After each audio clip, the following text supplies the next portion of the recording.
Hello दोस्तों, मैं आपकी फ्रेंड संजिया राय आज फिर एक टॉपिक के साथ आ गई हूँ। हमने जो पिछला टॉपिक छोड़ा था अधिगम को प्रभावित करने वाले कारकों का वर्गीकरण, इसमें हमने बालक संबंधित व्यक्तिगत कारक जो है कंप्लीट कर लिया था।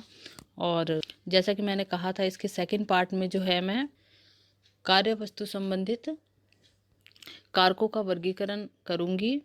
इसे विस्तार से मैं समझाने की कोशिश करूँगी आपको, और साथ ही मैं कोशिश करूँगी कि हमारा जो इसका अगला जो पॉइंट है शिक्षण अधिगम विधि संबंधित कारक, ये भी एक साथ ले सकूँ।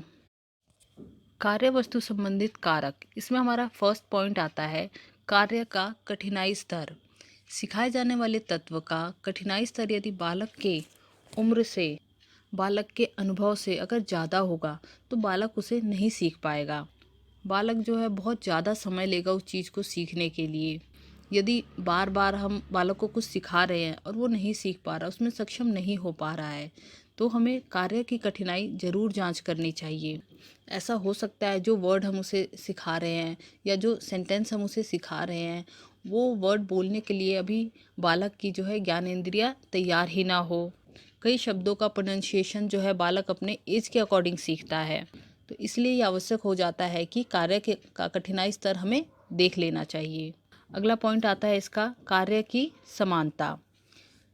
अब ऐसा देखते हैं कि जो एक क्लास होता है उसमें बच्चे सभी जो है लगभग एक ही एज के होते हैं, और कहीं ना कहीं उनका आईक्यू लेवल भी समान ही होता है। ऐसे में ज़रूरी होता है कि आप टीचर होने के नाते बच्चे को जो भी सिखा रहे हैं, जो भी काम करवा रहे हैं, वो एक जैसा हो। मान लीजिए आप अगर ड्राइंग के टीचर हैं और बच्चों को ड्राइंग में जो है अलग अलग डिवाइड करके बच्चों को ड्राइंग बनाने के लिए दे देते। कुछ बच्चे जो है फ्लावर्स बना लीजिए, कुछ बच्चे एलिफेंट, कुछ बच्चे सीनरी बनाइए। तो ऐसे में क्या है कि कार्य का स्तर और लेवल जो है वो सबके लिए अलग अलग हो जाता है। जो सिंपल ड्राइंग है लाइक फ्लावर, वो बच्चे बहुत अच्छा बना पाएंगे। बाकी बच्चे जिनको एलिफेंट बनाना है या पूरी सीनरी बनानी है, वो उतना अच्छा नहीं कर पाएंगे। और ऐसे में हम उनका जो है लेवल का आकलन नहीं कर सकते कि कौन सा बच्चा जो है वो अच्छा बना रहा है या अच्छा सीख रहा है। ऐसे में ये आवश्यक है कि कार्य की समानता रखी जाए। अगला पॉइंट आता है इसका कार्य का अर्थपूर्ण होना। जैसे निरर्थक वर्ड होते हैं, उनको हम सुनते हैं और भूल जाते हैं क्योंकि उनका कोई मतलब नहीं होता, हम उसे याद ही नहीं रख पाते हैं। और तो निरर्थक शब्दों को समझना भी मुश्किल होता है। जैसे अ, ब ऐसे किसी ने बोला, आप उसको कुछ नहीं समझ पाएंगे। लेकिन अगर उसी के स्थान पर अगर वो बोलता है अ ब अब, ये सीखना जो है वो बच्चे के लिए सार्थक हो। बच्चे को अब का मतलब समझ में आएगा और सिंपल तरीके से समझते हैं। जैसे हमने बताया ज, ह, आ, ज, बच्चा कुछ नहीं समझेगा कि ये क्या है।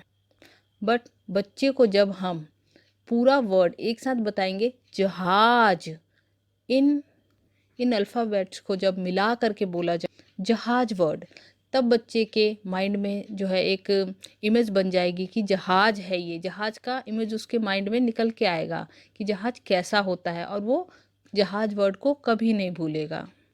इसीलिए ऐसा सिखाना चाहिए बच्चे को जिसका बच्चे के लिए मतलब बनता हो। बच्चों को एग्जाम्पल भी ऐसा देना चाहिए जो उनके निजी ज़िंदगी से, डे टू डे लाइफ से जुड़ा हुआ हो।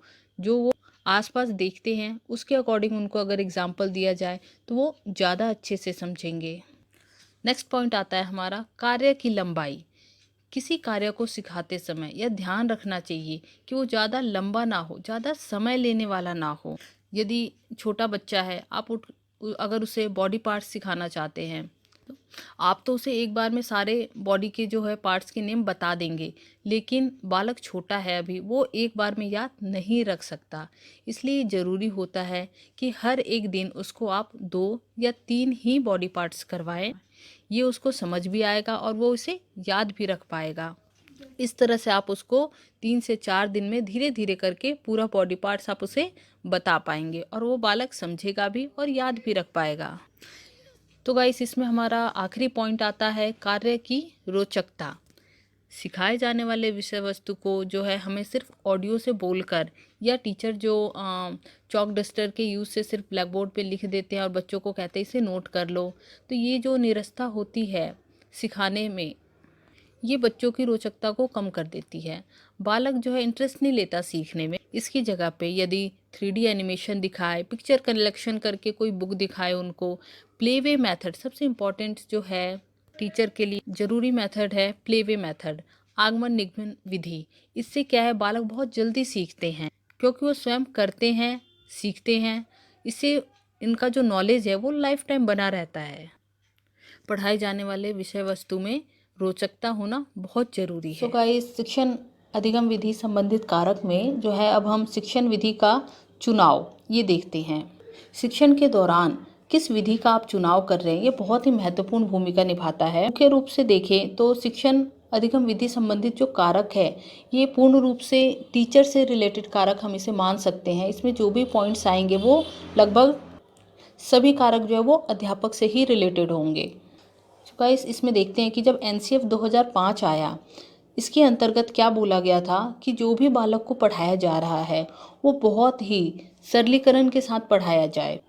इसके अंतर्गत करके सीखने को सबसे ऊपर रखा गया और सरल से कठिन की ओर विधि को अपनाया गया। NCF 2005 आने से पहले टीचर्स क्या करते थे, ब्लैक बोर्ड पे लिख देते थे और बच्चों को बोलते थे इसे कॉपी कर लो, या बुक में कहीं पेज नंबर बता देते थे और कहते थे इसे आप घर से लिख के ले आइएगा। बट जब NCF 2005 आया तब उन सभी मेथड को रद्द कर दिया गया। कोई भी टीचर अब सिर्फ चौक और ब्लैक बोर्ड का यूज़ करने के स्थान पे अब नए नए मेथड का यूज़ करने के लिए उन्हें कहा गया, जिसमें प्लेवे सबसे ऊपर रखा गया। प्लेवे के जरिए बच्चों को जितना हो सके सिखाना चाहिए। बालक की लर्निंग में शिक्षण विधि का चुनाव बहुत ही महत्वपूर्ण भूमिका निभाता है।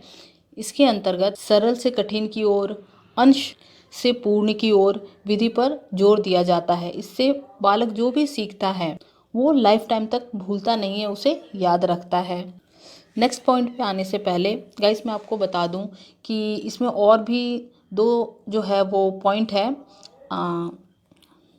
कुछ वातावरण के कारक और कुछ अन्य कारक।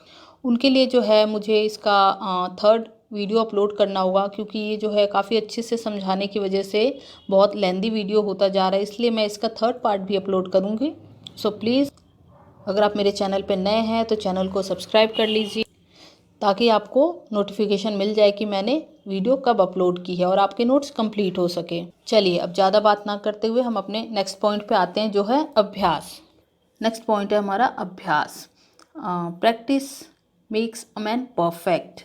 अभ्यास जो है वो बालक के सीखे हुए ज्ञान को लंबे समय तक याद रखने में सहायक सिद्ध होता है। मैथ्स के जो क्वेश्चन होते हैं वो लगभग अभ्यास की वजह से ही करना संभव हो पाता है। अगर आप किसी क्वेश्चन को एक बार कर लेते हैं तो उसमें ज़्यादा टाइम लगता है, फिर आपने 2 बार किया, 3 बार किया, जैसे जैसे आपकी प्रैक्टिस बढ़ती जाती है आपका लगने वाला समय कम होता जाता है। इसी तरह जो भी लिखित कार्य होते हैं, जो राइटिंग वर्क होता है, उसे आप बिना लिखे, बिना प्रैक्टिस किए कभी नहीं कर सकते। इस तरह से अभ्यास भी सीखने में बहुत बड़ी भूमिका रखता है। अगला पॉइंट आता है पथ प्रदर्शन तथा संकेत। सीखना जो है वो सिखाने वाले के तरीके पर भी निर्भर करता है कि वह किस विषय को कैसे सिखा रहा है, क्या विधि का यूज़ हो रहा है, उसमें बालक को किस तरह की किताबों को यूज़ करने के बारे में बताया जा रहा है, बालक जहाँ से ज्ञान प्राप्त कर रहा है उसका सोर्स क्या है, कौन से स्रोतों से जो है वो अपनी नॉलेज को गेन कर रहा है, अध्यापक जो है एक बालक को किस तरह से कौन से सोर्स यूज़ करने के लिए प्रेरित कर रहा है। इसमें लास्ट पॉइंट आता है हमारा सीखने का समय। कई मनोवैज्ञानिकों का मानना ये है कि सीखने का समय भी सीखने की विषय वस्तु को प्रभावित करता है। जैसे सुबह का जो समय होता है वो बहुत अच्छा माना जाता है सीखने के लिए, दोपहर का थोड़ा कम माना जाता है, शाम का उससे कम। बट ये बालक के नेचर पे भी डिपेंड करता है कई बार कि उसे कौन सा टाइम ज़्यादा अच्छा लगता है, किस टाइम में पढ़ना ज़्यादा अच्छा महसूस करता है, वो ज़्यादा अच्छे से नॉलेज गेन कर पाता है। तो यहाँ हमारा शिक्षण अधिगम विधि संबंधित कारक जो है समाप्त होता है। Thank you.